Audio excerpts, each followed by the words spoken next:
All right, my name is Brian Krogsgaard. I'm back with another video today, and we are going to dig into more stuff in regard to yield farming and uniswap and dexes on Ethereum and liquidity pools. This time we're going to talk more about the ability to earn in addition to whatever tokens you hold by participating in the ecosystem. And that's where a lot of this hype is driven from in this market, is the fact that, you can do more than just hold Ethereum or a stable coin or an altcoin. And instead you can earn yield by staking, by providing liquidity, by staking the tokens you get back by providing liquidity. That's where all this farming stuff comes from.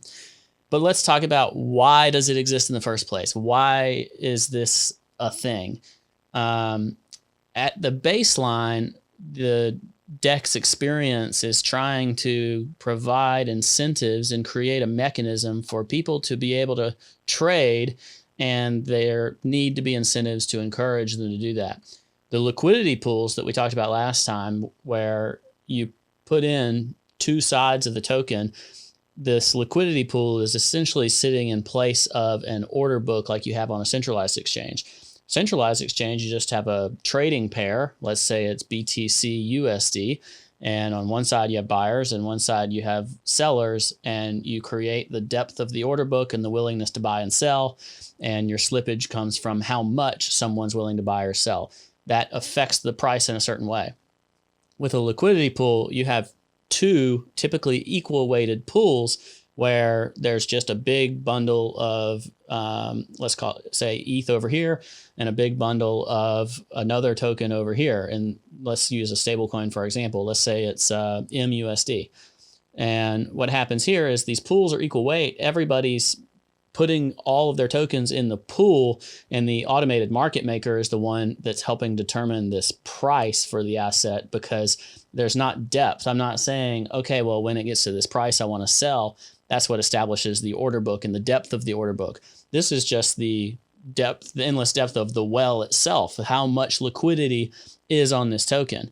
And the way these automated market makers work are what's evolving, and the creators of these protocols are trying to figure out, how can we make this better to reduce some of the problems. One of the problems being impermanent loss. The impermanent loss is essentially due to the fact that you're constantly being arbitraged against other decentralized pools, decentralized exchange pools, and centralized exchanges. When you have 50-50 there, well, if someone comes in and says, hey, well, I want to buy those, it's going to take those out of the pool, because they're essentially taking the liquidity from the pool, and it's going to push up the price, and then someone has to come rebalance it. So they can start to, one be a little higher, one be a little lower over time, because of this impermanent loss. And if you were to withdraw your liquidity, you're not going to get back the same tokens you got in the first place. The incentives to try to improve on that, because you can lose money by not being the most efficient player in the market. That's what the arbitrageurs are going to be participating as. So for them to want you to keep it there, they want to give you something to reward you for the fact that you're never really the most efficient player in the market, because you're locking your stuff in this liquidity pool. And there's a variety of things to add to that, but one other reason is you'd have to keep 50% of something else, typically, in addition to whatever token you actually want to hold. So let's say you want to hold MTA. Well, if you're going to participate in the pool, you also have to put in Ethereum if it's one of the 50-50 pools. And most of the pools are 50-50, not all. So you actually have to hold Ethereum there as well to provide liquidity. What they can do is you get a token back, because when you put tokens in the pool, you are you're giving them over to the contract, and all of them go in the pool just like everybody else's, and you're giving a liquidity provider token in exchange, and essentially you own a percentage of the pool. You no longer have your tokens. You own a percentage of that pool as a whole, and therefore you're subject to the changes that may occur to the pool. What they're doing to help provide these incentives is they're taking the person that has the liquidity pool tokens, and they're either, airdropping them or whatever you want to call it, tokens as just kind of a baseline. Hey, if you're participating in this particular pool, then the protocol provider, whoever's minting this token, may say, we are dropping some tokens off to you because we are appreciative that you are participating and providing liquidity. Another thing some of them are doing is where you take those tokens that you get in return by providing liquidity, and then you stake them somewhere. And by staking them somewhere, you're going to be actively earning from that staking platform. So that's two different ways to do it. Depending on the one you're participating in, it might be set up differently. And some you don't have to stake, some you do have to stake, but almost all the time you're essentially earning by participating in the liquidity itself, because the liquid market is what makes it attractive for people to trade. So they're working to compete from the stance of wrangling all that and getting people over there. Now, in terms of how good that reward is, that is where the market comes into play, because all of these become just a priced out market. So if it's priced really high, it's the market that determines that those are valuable. If they're not, then it's not, and the provision or the reward that you get is not as good. Another thing that could happen is that the tokens that you receive by farming, they may have a function. They should have a function in these ecosystems. So maybe the farmed token is also what people are using to vote with in terms of how this ecosystem works, what the fees are in the pool, what the, how stuff is settled, what the return is for future tokens of this governance token, things like that. So the whole governance mechanism is a big part of this as well. There are better videos. There are more detailed articles. I'm trying to put this in a layman's terms. Now, what I want to do here is show you in practicality, like how do you participate in this and how do you even look some of this up to know what's going on. So let's dig into that part right now. Okay, so this is what you see if you just go to, Uniswap's exchange. If you go to uniswap.exchange, baseline will be Ethereum and the token, and you'll be participating in the swaps. In addition to the swaps, there are the pools, and by doing a pool, you can add liquidity, and you can choose, from a whole slate of things that you want to participate in. Now, these are just lists, but the easier way to go about this sometimes is to kind of know up front what is available to participate in. There's websites that are helping do this. Yieldfarming.info is one where essentially they're saying, hey, here's a bunch of stuff that you can take a look at. So here's, pool providers where it says, here's the liquidity pool. It's the synthetics IETH one, and then the reward token is the SNX token, or the reward token is SNX and Curve. And what you decide to participate in is just kind of up to you. And in addition, okay, let's do the Cream one. So Cream Finance, and this is on Uniswap. You're providing to the Cream Ethereum pool, and then you're rewarded with Cream. So if we click over to here, this wants to connect to your wallet, and then it would essentially give you the information, maybe even give you an estimate. I don't have a wallet connected here because I don't want to show that stuff.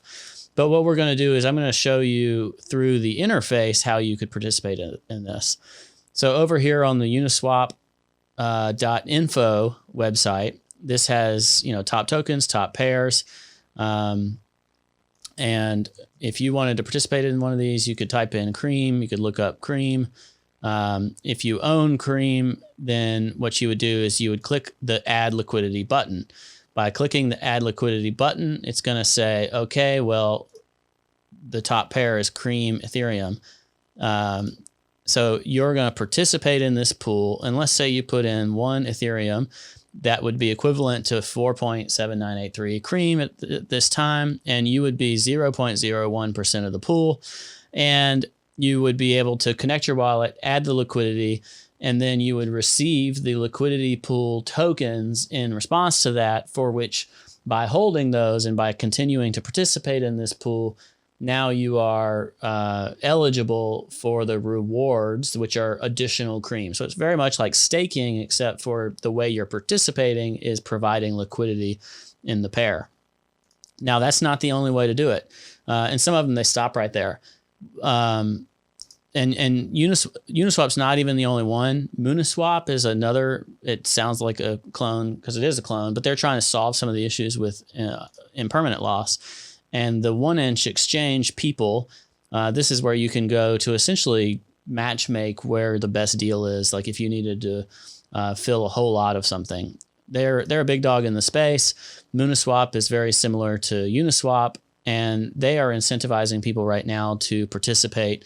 And what they have, if I can find it, is, let's see, they have, well, we'll have to look it up.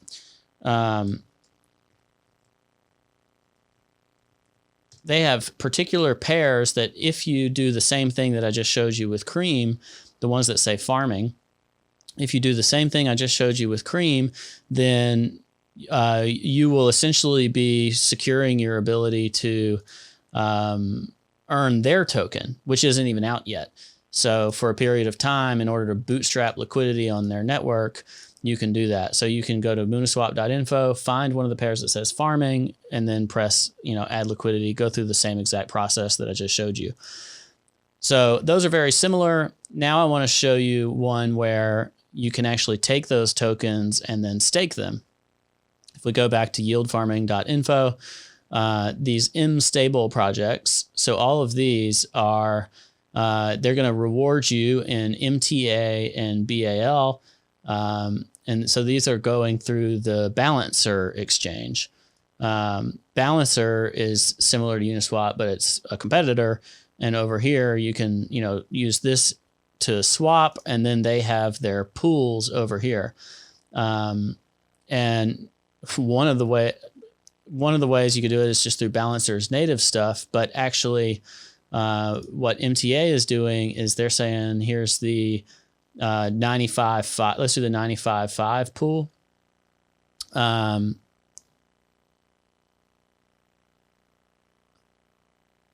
Click on that, and let's see. Here's the actual pool itself. Okay.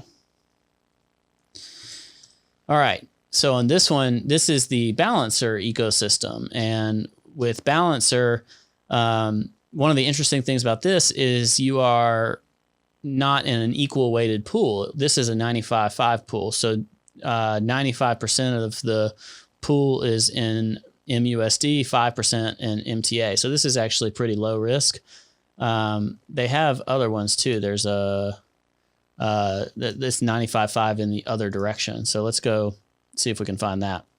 You can click shared pools. You can filter by asset, and let's still look for our MTA. So now I'm seeing all the pools available for MTA, and let's see, here's the 95% MTA, 5% Balancer. So this is the exact opposite. So this is higher exposure to the volatility of MDA and only 5% MUSD, which is their stable coin. So on this one, same process as before, except you don't need the 50-50 split between, say, Ethereum or a stablecoin and the other token. There's our imbalance. So it's 95% of one and 5% of the other.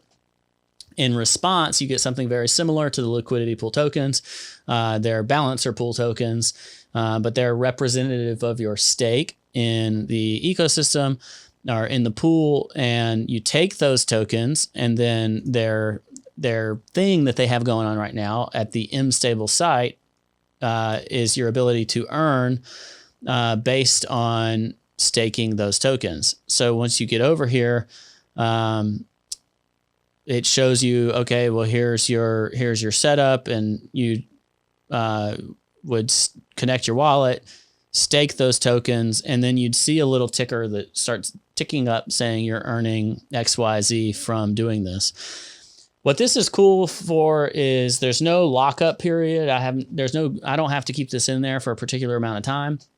So if I have enough size of a position, like if I'm interested in MTA, which I am, then all I have to do is put up 5% of my overall stack in a stable coin in this unbalanced pool. I can stake the ones that I can stake the return tokens from liquidity pool, and then I can earn additional MTA on top of that. And the way you determine what's good, what's not is based on, what APY you get. So this is showing that it's 72% per year right now, which is a lot less than it was because a lot of people are participating in this. And then as you stake, it'll tick up, then you can claim your rewards, et cetera, et cetera. So that is how you can earn on top of the other stuff you're doing. And in terms of trying to figure it all out, a lot of it is word of mouth. Sites like yieldfarming.info can be really helpful. You still need to be really careful in terms of, what you're clicking on, what you're doing, and all that kind of stuff. And I also hope you just better understand, like, what the heck is going on? Why are these even in existence?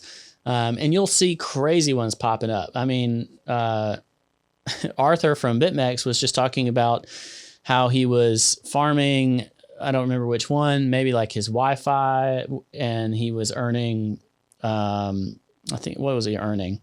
It was sushi. He was farming sushi. Why? I have no idea. But I've seen people farming sushi and shrimp and, yams and chicken tenders.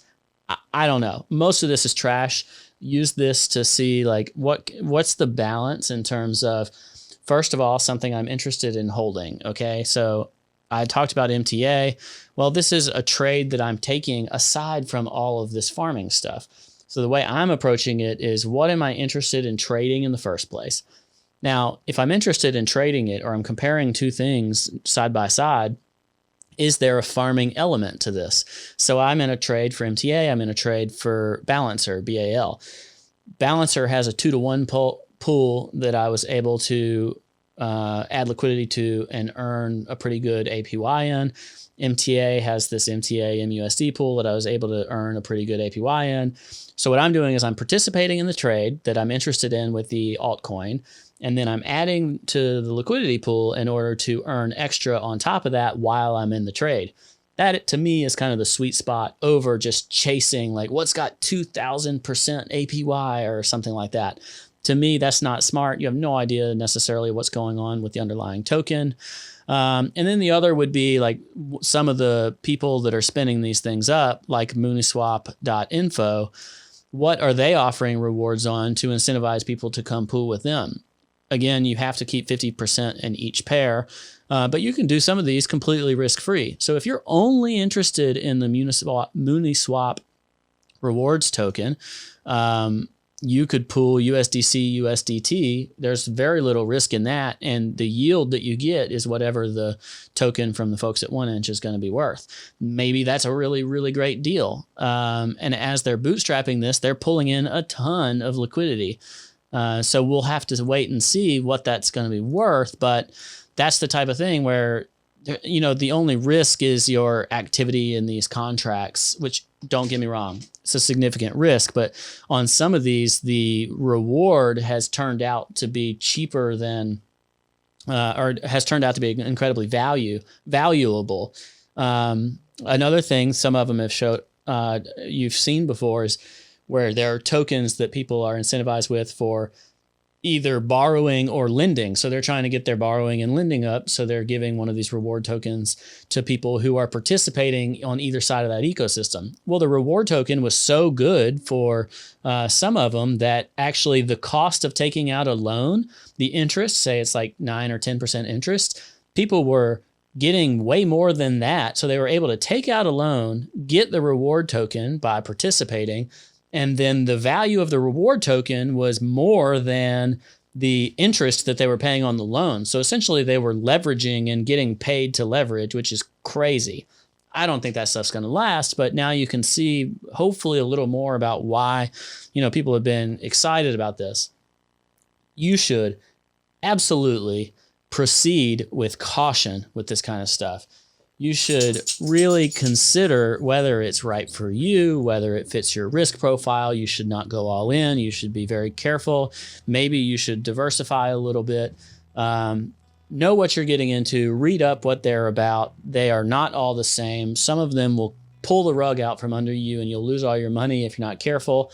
I'd personally say stick to the bigger names with known teams, yada, yada. It's all according to your ability to take risk, your tolerance for risk, what you want to get out of it. But some of the rewards are pretty good right now if you do participate. I hope this was helpful.